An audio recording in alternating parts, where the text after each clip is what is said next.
संस्कृतीत रांगोळीला केवळ सजावटीचे साधन न मानता मांगल्य, समृद्धीचे आणि स्वागताचे प्रतीक मानले जाते. दारासमोर रांगोळी काढल्याने घरात सकारात्मकता ऊर्जा प्रवेश करते. देवी देवतांचा वास राहतो आणि मन प्रसन्न राहून तणाव कमी होतो, अशी धार्मिक आणि वैज्ञानिक मान्यता आहे. रांगोळी ही भारतीय संस्कृतीची प्राचीन ओळख आहे. वेदांच्या काळांपासून म्हणजेच यज्ञसंस्थेच्या जन्मापासून घरासमोर किंवा पूजेच्या ठिकाणी रांगोळी काढण्याची पद्धत चालत आलेली आहे. नंतर उंबरठ्याला हळद, कुंकू, अक्षदा वाहून पूजन करायचे.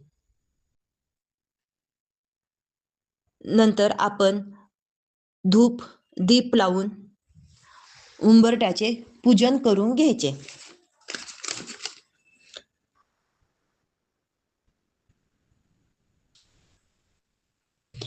आपल्या संस्कृतीतील प्रत्येक परंपरा आपल्याला जीवनातील सकारात्मक मूल्यांची जाणीव करून देते.